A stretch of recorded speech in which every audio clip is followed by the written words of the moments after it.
pursuit of happiness, it says, right? Right.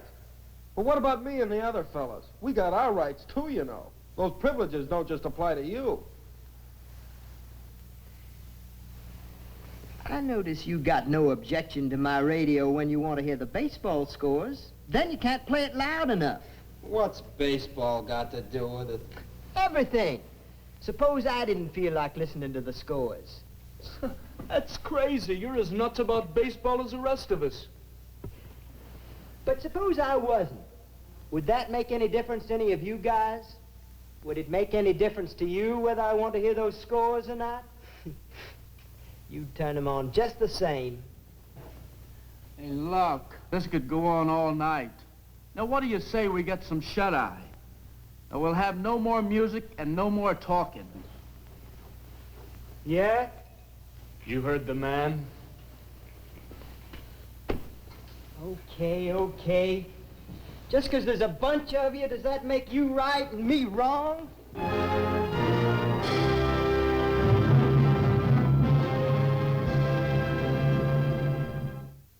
All right, just how free is Bert? Where does one man's right to freedom stop and the next man's begin?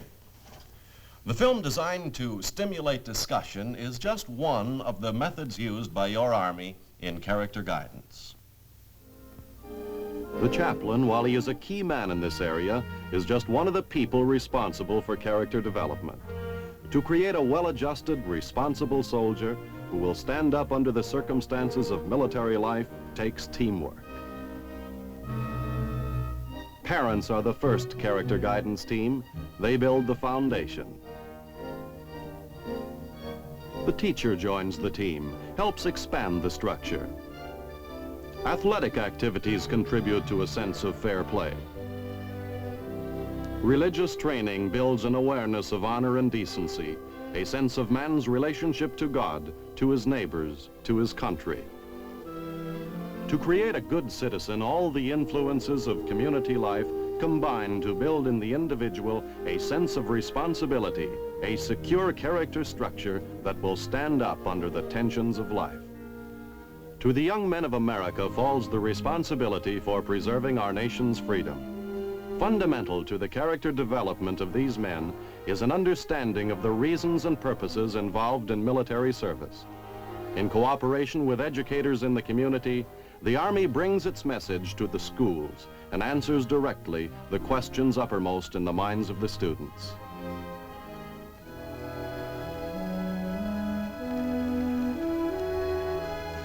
When our young men fulfill their Army service, they are equally provided with constructive influences by all their military leaders. The chaplain, as a member of the Army's character guidance team, helps the commanding officer in problems concerning the soldiers' morale and welfare. Frequent character guidance council meetings are held on every U.S. Army post. Here ideas are exchanged, and methods of improving the mental and moral climate of the soldier are developed. The medical officer enlists the aid of the Troop Information Section in planning health programs.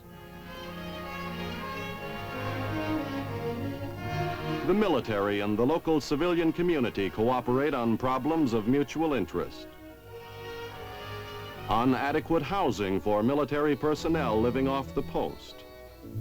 On wholesome recreational facilities in the community. Soldiers are encouraged to participate in a savings program and are told about the U.S. Army Career Guidance Program and how it functions. Company commanders, as well as the chaplain, visit the men when they are hospitalized. Adequate provision is made for those who come into the Army without basic education. Diversified educational and craft programs are arranged. These are some of the things which tend to give the soldier a sense of identity and contribute to his character development. The soldier who is made to feel that he as an individual matters makes the better fighting man because he can see his stake in the battle. Our Army today is being equipped with new and more powerful weapons to deter any aggressor. But the caliber of our weapons alone will not win a war or even defend our nation successfully. It is the caliber of the men behind the weapons that will decide any future conflict.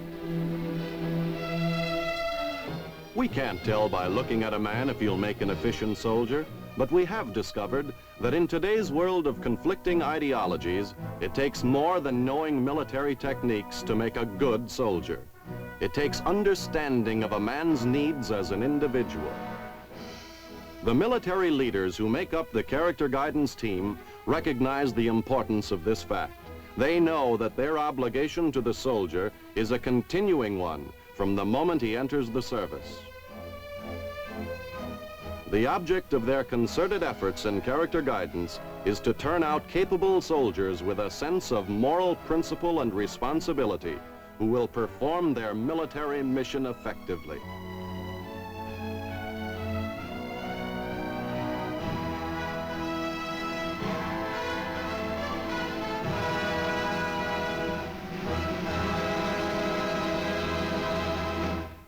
Today on The Big Picture, we have shown you some of the ways in which the soldiers of your Army are provided with a healthy mental and moral climate during their service through the constant effort of the United States Army's Character Guidance Program.